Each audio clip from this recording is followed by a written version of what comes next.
कहानी की शुरुआत होती है एक बेहद खूबसूरत, शांत और ईमानदार लोगों से भरे गांव से। उसी गांव में रहते थे दो छोटे मासूम बच्चे, रायस्टार और ज्ञान भाई। इन दोनों का बचपन आसान नहीं था। किस्मत ने इनके साथ बेरहमी दिखाई थी, क्योंकि इनके माता पिता इन्हें छोड़कर हमेशा के लिए चले गए थे। अब इनका जीवन था सड़कों पर जूते साफ करना, और वही मेहनत इनका पेट पालती थी। एक दिन एक चमचमाती लग्जरी कार उनकी छोटी सी दुकान के सामने आकर रुकती है। तभी उस गाड़ी से उतरता है एक घमंडी और अमीर आदमी, हर्ष। वह अकड़ते हुए ज्ञान भाई से कहता है, ए छोकरा, चल मेरा जूता साफ कर। ज्ञान बिना कुछ कहे झुककर जूता साफ करने लगता है, लेकिन गलती से कीचड़ उसके महंगे कपड़ों पर लग जाता है। हर्ष गुस्से से लाल होकर एक जोरदार थप्पड़ मारता है। साले गरीब, पता है ये कपड़े कितने महंगे हैं? वह चला जाता है। ज्ञान भाई दर्द भरी आवाज में कहता है, भाई एक दिन हम इतने अमीर बनेंगे कि ये लोग हमसे नौकरी मांगेंगे, और उस दिन हम इन्हें उनकी औकात याद दिलाएंगे। 20 साल बाद एक नया आधुनिक गांव, जहां एक राजमहल जैसा घर खड़ा है। उस महल के मालिक कोई और नहीं, वही दो दोस्त रायस्टार और ज्ञान भाई हैं। अब वे शहर के सबसे बड़े बिजनेसमैन बन चुके हैं। पूरा गांव उनकी इज्जत करता है। हर बड़ा फैसला उनकी सलाह से होता है। एक दिन महल के बाहर आकर रुकती है एक पुरानी और जर्जर कार। उसमें से उतरता है हर्ष और उसे काम चाहिए। वो हाथ जोड़कर कहता है, एक जरूरी काम है जो सिर्फ आप कर सकते हैं। रायस्टार शांति से कहता है, काम मैं कर दूंगा, लेकिन एक शर्त है।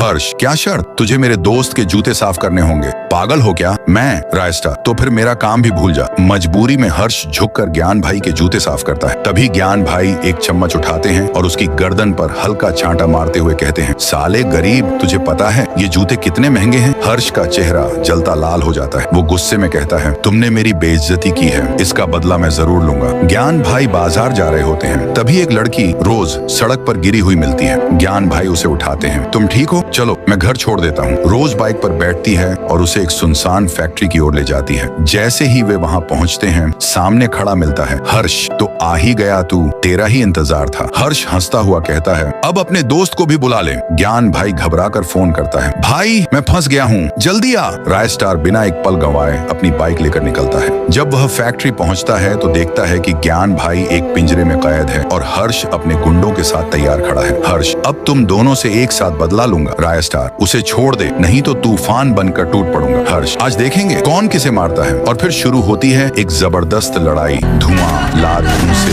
गोलियां, अंत में धुआं छंटता है। हर्ष अपने आदमियों के साथ जमीन पर गिरा होता है। रायस्टार और ज्ञान भाई शेरों की तरह खड़े होते हैं।